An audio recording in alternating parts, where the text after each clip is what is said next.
Hola, ¿qué tal? Bienvenidos a nuestro podcast Cómo emprender sin morir en el intento. Los saluda su anfitrión, Darío. De nueva cuenta aquí tenemos a la señorita Cintia. Cintia, ¿cómo estás? Hola, muy bien. ¿Cómo están ustedes? También bien. Señor Virgilio, ¿cómo está usted? ¿Qué tal? Buen día para todos los que nos escuchan. Pues bien. Excelente. Aquí nuevamente vamos a dar un pequeño tip o un pequeño speech. Consejo. Sí. Bueno, el día de hoy vamos a hablar de lo que es o lo que son los recursos humanos. Si nos han acompañado en los otros podcasts, ya hemos hablado de otros temas conexos que al final del día son elementos que convergen para poder integrar un buen emprendimiento, un buen modelo de negocios. Y el día de hoy toca recursos humanos. Y igual que en el podcast anterior, vamos a dar un dato duro, porque así nos lo está solicitando nuestro productor. Bueno, entender que recursos humanos, de acuerdo al diccionario de la Real Academia Española, establece que son el conjunto de trabajadores, así como cualquier persona física que se encuentra dentro o vinculado a una organización. Es un concepto relativamente sencillo, amplio, y me gustaría indagar un poquito más en él. Cintia, recursos humanos, ¿cómo los concibes? ¿Qué utilidad tienen? Dime, a ver, ¿sirven o no sirven?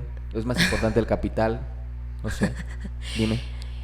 Pues yo considero que el recurso humano son cuando nosotros ya vemos que nuestra organización está creciendo o ya no lo podemos cubrir nosotros, necesitamos ese apoyo de otras personas encargadas, de preferencia que sean expertas en el tema, para que apoyen a la organización y vayamos desarrollando cada una de las áreas pertinentes.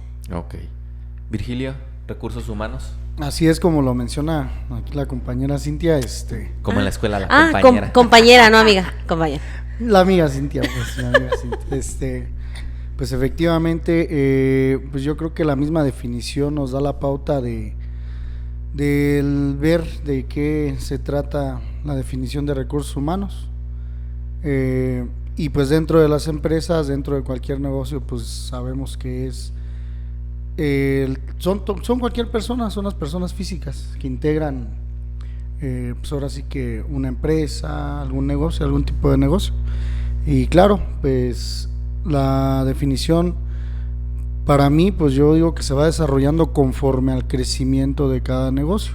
Ok, a ver, pero deben de ser personas que cumplan con cierto perfil. Claro. Y eso me lleva a mi siguiente pregunta.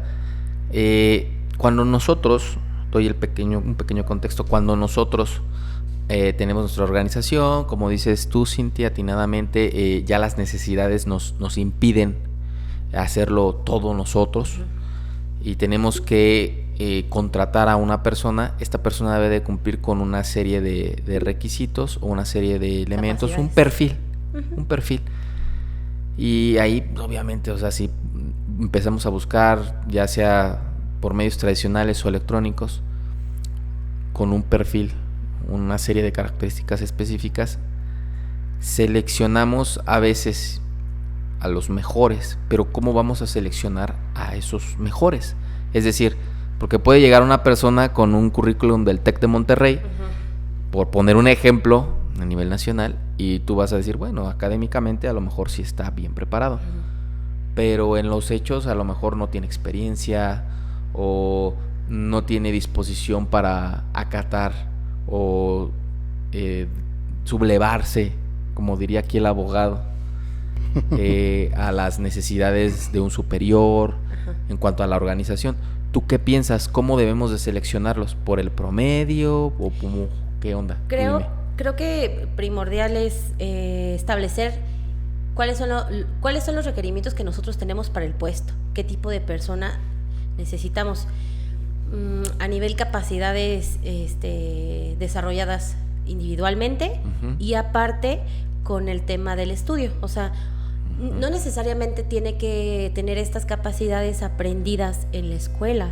Muchas veces hay personas que tienen un nivel académico, no sé, básico o trunco, pero eso no quiere decir que hayan tenido toda esa experiencia laboral que necesitamos durante su trabajo previo. Pues entonces, todo depende de qué es lo que necesitamos nosotros de recurso humano en la organización, ver enlistar estas características que necesitamos que sea proactivo, que casi todos siempre no se han metido a ver los currículums, o bueno, las ofertas de trabajo en OCC o cualquiera, en la que te dice proactivo, que trabaje bajo presión, pero realmente necesitamos que nuestro nuevo trabajador haga eso. O sea, ver esas características que necesitamos y con eso generar el perfil de la persona que necesitamos que se una a nuestra empresa. Ok. Virgilio, ¿qué opinas respecto a esa misma pregunta? Yo creo que, bueno, muchas de las veces también depende del contratante, ¿no? O sea, si tú eres dueño de una empresa y tienes un encargado, y si el mismo encargado no está totalmente capacitado en cuestión de área de campo, en cuestión de administración o en cuestión de oficina, yo creo que te va a reclutar personal que no te va a rendir a lo que tú quieres, lo que tú necesitas. Entonces yo creo que es muy importante en esta cuestión de este tipo de recurso, seleccionarlo desde la persona que inició un proyecto o inició una empresa hasta el que tiene de encargado. Porque si no, pues de nada va a servir que tengas una persona, como dices tú, con muchísimo estudio, con doctorados, o sea, un nivel muy grande, pero que te seleccione personas incapaces. No, exactamente, porque... Y creo que ahí es importante establecer el organigrama de nuestra organización. O sea, definir los puestos. Si ya estamos viendo que no nos está dando la vida para nosotros o nuestros 2-3 empleados con los que ya tenemos, para que la empresa siga creciendo, ver cuál es el organigrama correcto que mejor funcionaría para nuestro negocio y empezar a cubrir esos puestos.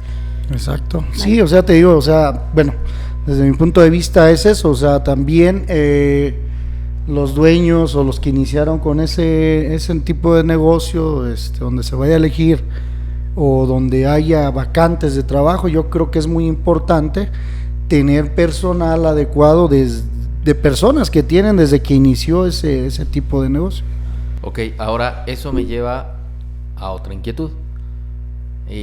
A veces, lo señalaban ahorita, en el contexto, se ocupa gente de confianza. Y esa gente de confianza es muy complicado que así, oye, como decías ahorita, en bolsa de trabajo de OCC, ¿no?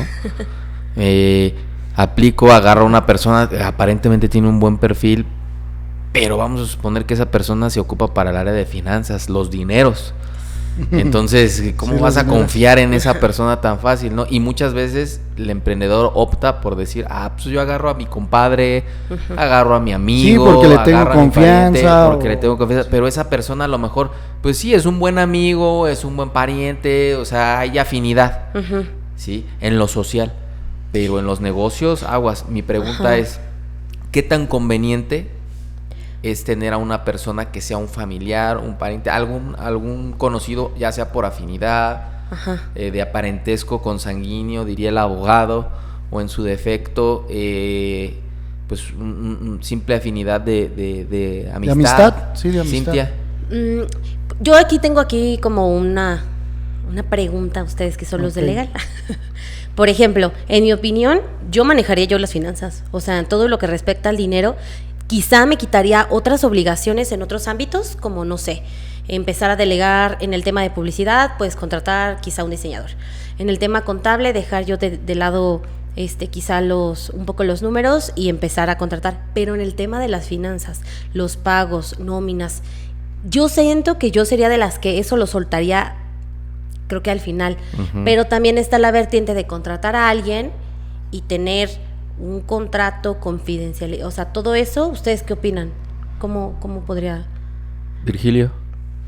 ¿Cómo bueno, podría ser? Yo opino en ese tipo de cuestión, y en esto de que si tener un familiar, un amigo por ejemplo, como esto en las finanzas, yo creo que puede resultar de dos maneras. una manera positiva en cuestión de que pues también depende el nivel de, por ejemplo, que sea familia, va a depender del nivel que tenga en cuestión de ascendencia, pues, porque puede existir la confianza de que sí puedas dejar dinero o pueda manejar finanzas, pero también puede existir lo contra, que es que vaya a agarrar confianza de más y vaya a empezar a... Que se le haga fácil. Sí, a desviar, a manejar dinero por otras partes. Entonces yo creo que no hay una manera más que igual, o sea, hacerle la entrevista correspondiente y ver si es capaz, no porque sea tu familiar o tu mejor amigo, yo creo que debes de ver si tiene la capacidad para él ocupar un negocio de confianza en tu trabajo, no por la cuestión de parentesco que haya. Yo digo que se debe de tratar como cualquier otro trabajador. Bueno, yo pienso lo siguiente, atendiendo a tu pregunta, yo creo que a reserva de que se pudiera hacer un contrato de confidencialidad, el tema primordial aquí sería realmente ponderar si es una persona que se va a comprometer. Me dices, oye, es que yo me ocuparía de... Pero llega un momento en la operación, cuando estás en un negocio que crece tanto, que ya no puedes tener control de todo, porque vas a quedar mal. Entonces, en ese supuesto, al contratar a una persona, sí es importante, dejando de lado que sí tienen sí o sí firmar a lo mejor un convenio de confidencialidad, deben de buscar a lo mejor que esta persona, además de la capacitación que pudiera tener, el perfil profesional y el perfil académico que pudiera tener y las referencias, sí tener ahí a lo mejor un control, como le llaman a veces los psicólogos, ¿un perfil? En un recursos humanos, sí, o sea, que tu recursos humanos se encargue de hacer lo que le llaman los psicólogos, un perfil, una batería, que es una serie de pruebas para poder establecer que esta persona realmente es idónea, no nada más en lo académico como lo digan los papeles, o en lo profesional como lo digan sus referencias, sino también que sea una persona que realmente te convenza en la honestidad, en valores como honestidad, en valores como probidad, en valores como respeto en cuanto a las cosas, ¿no? O sea, realmente, como lo decía Virgilio, es muy fácil cuando manejas dinero decir, oye, yo tomo de aquí o tomo de acá. Hay muchos casos que hacen eso, y de ahí pues ya viene el abogado, podría decirnos que empieza el tema de responsabilidades penales por fraude, por abuso de confianza, daño patrimonial. ¿Y qué tipo de documento es el que, supongamos que no nos vamos por el lado de contratar a un familiar, que pienso hacer las entrevistas correspondientes para contratar a alguien externo más que no capacitado, conozco? sí. ¿Qué hace? ¿Qué tipo de contrato se hace para tú como emprendedor cuidar tu negocio cuando metes a alguien externo que no conoces? Pues mira, bueno, en este caso, como lo comentabas tú, algún contrato de confidencialidad, pero a veces no basta tanto eso. Sí, por la cuestión de que, vamos, en ese tipo de ámbitos la ley no está bien marcada, no está bien estipulada. Entonces no existe en sí así poner un contrato y decir, bueno, te voy a poner a trabajar aquí, pero pues te voy a condicionar de que si pasa esto, pues tú lo vas a pagar. ¿Por qué? Porque muchas de las veces las empresas están, ahora sí que están conformadas por un administrador, por el de recursos humanos, por el contador. O sea, no es solamente una persona la que participa en la cuestión de decisiones, y aparte de mover en lo económico, pues el dinero. Entonces, ¿qué es lo que pasa? Y ha pasado muchas veces, muchos asuntos de esos, de que está el gerente, luego está el que le sigue, y ya entre ellos se van echando la bolita. Entonces no existe hasta ahorita en sí un tipo de contrato donde tú puedas limitar al trabajador a que si pasa algo lo puedas responsabilizar de algo que pase que posiblemente él también no lo cometió. Vale. ¿Sí? Entonces yo creo que si va un trabajador y tú le dices eso, pues luego lo va a decir, no, pues no. Sí. Entonces, incluso hay gente, nos ha tocado asuntos que hay gente que el mismo patrón se roba, se roba y culpa a sus trabajadores, exactamente, a los encargados. Entonces no existe de una forma así bien legal que tú digas, ay, ya estoy protegido con esto. No, la verdad no, por ese tipo de asuntos que han pasado. Entonces lo mejor es seleccionar bien. Seleccionar bien y tomar las precauciones. Una selección, exactamente. Pero a ver, vamos a suponer que dentro de la selección queda un familiar, un amigo, lo que comentábamos. Ahí entra otro problema, porque a veces en las organizaciones tenemos una forma de trabajar, y esa forma de trabajar implica necesariamente pues que exista una voz de mando, claro, que exista una cadena de mando, mejor dicho, y eso a veces nos orilla a poner ciertos límites. Si estamos en el punto del administrador o en una jerarquía de nivel medio a superior, y esta persona pues está bajo las órdenes de uno, y ahí es donde empieza ese conflicto de no saber dónde empieza la amistad o el lazo familiar y dónde empieza el profesional. Y ahí mi pregunta es ¿cómo establecer esos límites, Cintia? Para no dañar. Se me hace una pregunta capciosa. Claro. Porque realmente creo que todo comienza en que todas las personas tenemos distintos valores. Entonces, lo que para mí puede ser algo que raya en lo gris y que no está tan bien, puede ser que para mi familiar y amigo, que yo no lo había tomado en el tema de finanzas, no lo sea. Entonces, sí es importante conocer bien, o sea, si te vas a meter un amigo, para empezar, que la otra persona o que tu amigo sepa que una cosa es el trabajo y otra cosa es la amistad. Empezando por ahí. Si esa persona ahí ya está borroso, realmente... Bueno, yo creo que de todas maneras esos problemas siempre van a ser. Sí, siempre va a haber. Pero si es una persona que lo tiene claro, que la amistad es una cosa y el trabajo es otra. Sí, no hay problema. Y eso me lleva a lo siguiente. ¿Cómo vamos a lograr obtener un equipo de calidad? Porque a veces, aun cuando no sean tus familiares, hieres susceptibilidades o tus amigos. ¿Cómo logras generar un equipo de calidad en una organización, Virgilio?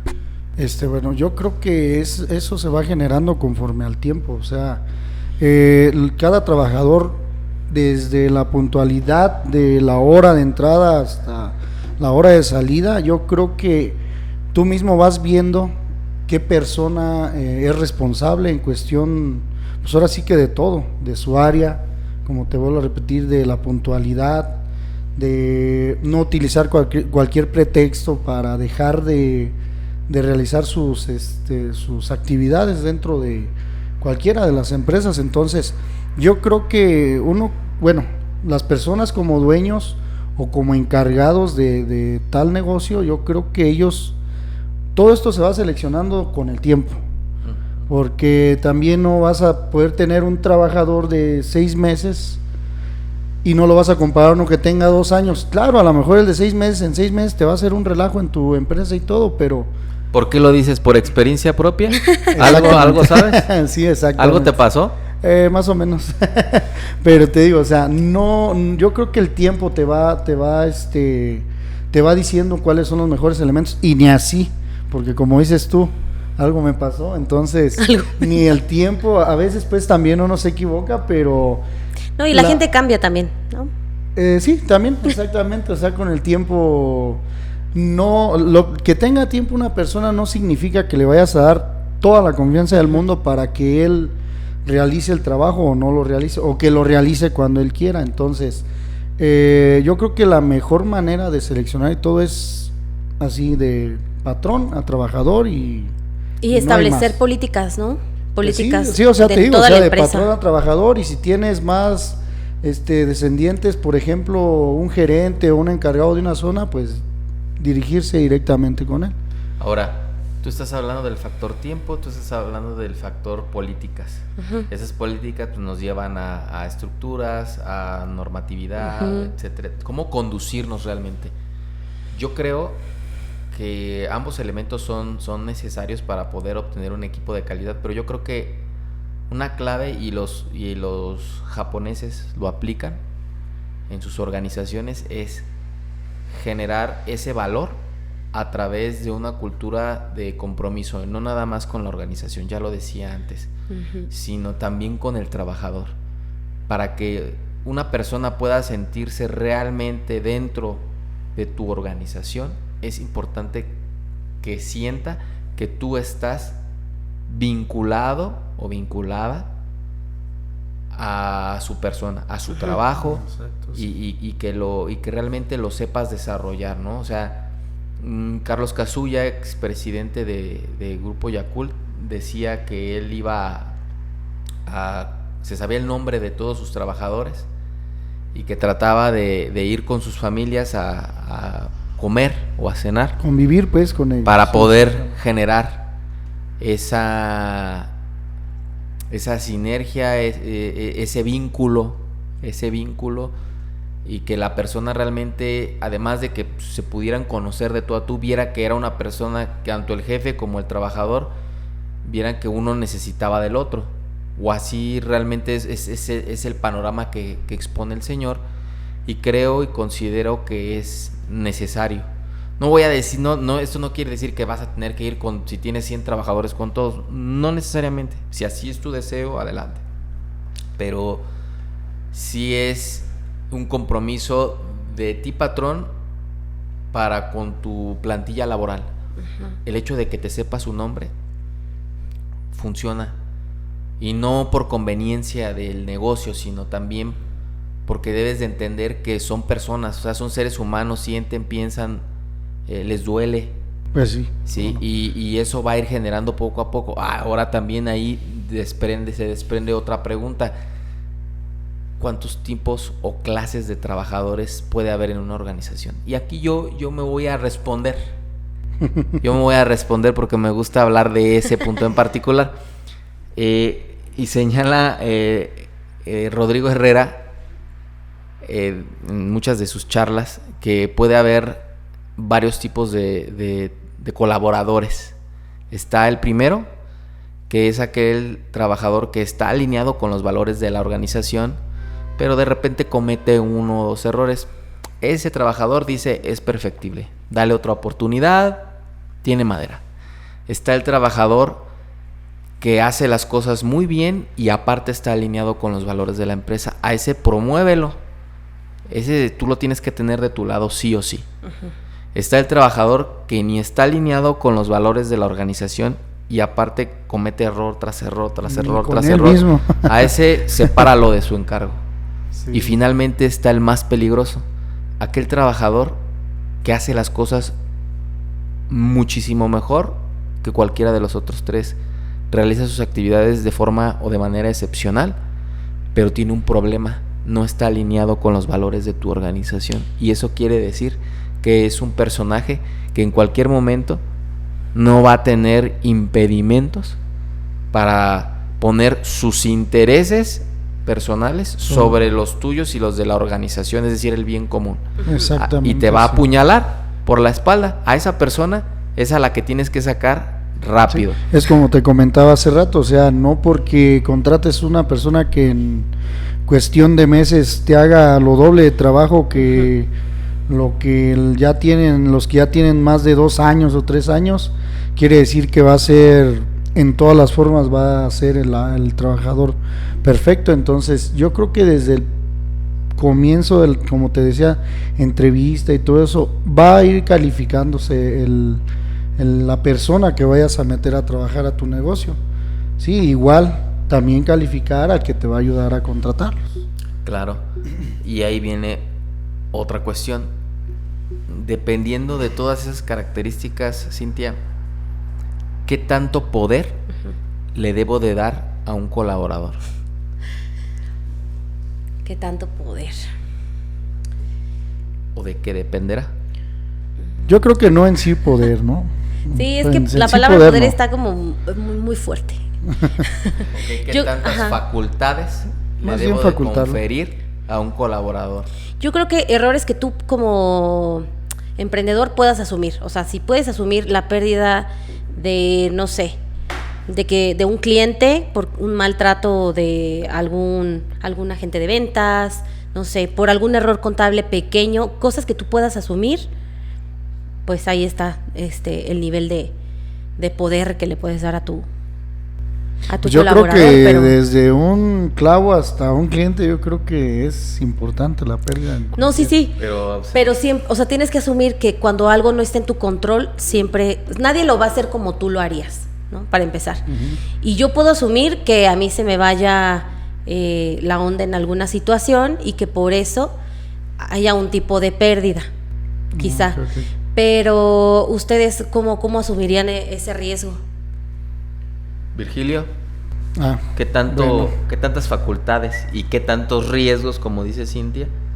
yo creo que tanto así como bueno, o sea, yo no me atrevería a darle a una persona la facultad de entregarle totalmente mi proyecto de trabajo que yo tenga. O sea, como lo hemos dicho desde el principio de nuestros temas que ya hemos expuesto, yo creo que desde el trabajo más mínimo hasta una empresa gigantesca, los dueños, o si uno, por ejemplo, fuera dueño yo, tendríamos que estar al pendiente desde el principio hasta el final.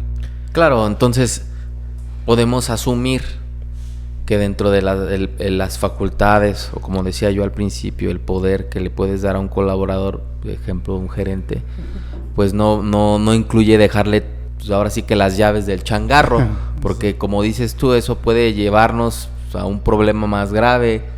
Ya lo decían ustedes al momento de los dineros, o sea, te puede llevar inclusive a una quiebra técnica. O quizá yo tengo ahorita en la mente un ejemplo. Hubo supongamos, bueno, sí, era un negocio de comida, ¿no? Ujú. Este negocio tenía unas recetas específicas, Ok. que era lo que era el éxito de la marca. Ujú. Pasa que no tenían bien establecido su modelo de producción para que la misma persona no hiciera todo el producto. Ajá. Entonces, ¿qué pasa ahí? Y ahora se conoce, es una pastelería que es muy famosa aquí. Tengo conocidos que han trabajado ahí y dicen, no, la línea de producción tú no puedes, o sea, si tú haces pan, tú haces pan. El betún lo hace en otra, o sea, porque tienen el control de la receta. Sí. Esta otra empresa, les estoy hablando hace como 20, 30 años, no lo tenía, entonces se fue a la quiebra porque en algún punto determinado se le fueron todos los empleados y cada uno de ellos abrió sus respectivas negocios con la receta. Entonces esa receta pues pasó de ser un secreto empresarial a estar en todas las panaderías. Pues sí, y sí es muy importante. Por ejemplo, las líneas de comida rápida, las más grandes, ellas, por ejemplo, Kentucky, McDonald's, ellos ya mandan la mercancía totalmente preparada a los establecimientos que tienen para que no metan mano las personas. Entonces es como yo digo, o sea, yo creo que no le dejaría totalmente a una sola persona encargado yo algún proyecto de trabajo o alguna empresa, no lo dejaría, no es algo muy conveniente, no es viable. No, la verdad no. Y ahí viene otra cuestión, ¿en qué momento consideraríamos volver socio a un colaborador, a un trabajador? ¿Cuándo? ¿Por qué lo consideraría? Ajá, o sea, más bien a ver, Ajá, ¿tú lo considerarías? No lo sé. Depende de muchos factores. Por ejemplo, si empezamos al mismo tiempo, y yo en su momento le prometí que algún día. Que algún día cuando esto creciera, pues íbamos a irnos a algún yo creo que más bien sería, si tú le das la oportunidad a alguna otra persona, tiene que ser desde el comienzo. Sí. Desde el comienzo, para que ya más adelante pues ni tú te sientas incómodo y él también no se sienta pues ganón, porque qué tal si es un proyecto que tú tenías durante mucho tiempo y tú volvemos a lo mismo hace rato, por alguna promesa de amistad o que lo viste en la necesidad o algo, pues a él no vaya a sufrir el mismo trabajo que tú sufriste, o las mismas pérdidas que tú hiciste también. O por ejemplo también que quizá no nos fuimos a las mismas partes económicas, pero que sin su fuerza de trabajo no se hubiera desarrollado como tal, claro que sí. Pero si es un trabajador así, alguien que contratamos, hacerlo socio, quizá no. Entonces yo creo que, bueno, yo para mí, yo lo miro de esta forma, sería desde el inicio. Sí. comenzarlo junto conmigo, o puede existir otra parte también, porque pues, ahora sí que hay muchos casos. Puede ser que tu empresa se te esté cayendo, que estés teniendo problemas, y de antemano sabemos que todo pues va A lo económico. entonces lo haría de alguna manera, pero solamente que yo viera que ya no lo voy a poder mantener en cuestión económica, pues lo invitaría. Y si él sabe que es buen negocio, pero que necesitamos por Una el inyección momento de capital. Sí, exactamente, solamente así. Ajá. Bueno, Ahora, Sí. ahora esos son los puntos. y de ahí nos vamos al siguiente punto. ¿Qué hacer cuando una persona, un colaborador, te traiciona? Que ¿Qué es lo hacer? que decías ahorita del tema de las pastelerías. De ahí surge esta pregunta. Entonces, a ver, o sea, para empezar, a lo mejor hay que ver ciertos parámetros. O sea, si lo consideras traición el salirse y abrir su changarro. Bueno, yo creo Entonces que hay muchos changarros que están, o muchas marcas fuertes que se hicieron precisamente de ahí, Ujú. pero también influyen factores personales. Sí. sí, no, y legalmente sí se puede hacer algo, Pero sí, siempre y cuando te constituyas desde el principio con todas las y seas bases, precavido con tus todas registros, Dominio de marca. exactamente, o sea, Propiedad intelectual. lo de la receta, ¿cómo le Patente. patente. Ujú. Entonces, aquí a las personas que nos escuchan y que comienzan sus proyectos de trabajo o proyectos, pues se puede decir que hasta de vida, porque hay negocios que sí perduran. Lo más importante es desde el inicio tener bases bien fundamentadas y tener registros. Claro. ¿Sí? Ahora, bueno, para no hacer un poquito más largo el tema, ¿no? Porque luego se vuelve No acabamos. complicado, ¿sí? Cintia, ¿tienes por ahí un pequeño Sí, cuestionario? ya saben que Adelante. siempre les queremos compartir un mini test para que se vayan planteando estas situaciones, si les queda el saco ya en su emprendimiento o si lo van a empezar, todo esto, ¿vale? Entonces, tengo claro quiénes serán mis colaboradores, confío en mis colaboradores o voy a confiar en estos, conozco las capacidades de cada uno, me es suficiente el personal que tengo planteado implementar en mi organización, tengo puestos que actualmente están desperdiciados, mi forma de dirección es la adecuada, mis colaboradores tienen claros los objetivos de la empresa, cubro las necesidades de mis colaboradores, soy claro con lo que indico ante mis colaboradores. Los colaboradores manejan los mismos valores impartidos por la empresa y mis valores personales. Entonces también queremos cerrar también con la frase de, no sé si han escuchado la de, cuida de tus empleados y tus empleados cuidarán de tus clientes. Exacto. Así que ya lo saben, es importante el capital humano, claro. Hay que tener en consideración generar grupos o equipos de valor, y para eso hay que invertir tiempo y esfuerzo. De nuestra parte sería todo. Quiero darles las gracias de nueva cuenta por estar aquí. Y recuerden que este podcast es llevado hasta sus medios por Colin y Córdoba Consultoría. Nos vemos. Hasta luego. Buen día. Hasta luego. Bye. Bye bye. Este podcast es presentado por Colin y Córdoba Consultoría. Si tienes una empresa o estás empezando una, apóyate con nosotros. Te ayudamos a crecer y lograr tus objetivos empresariales.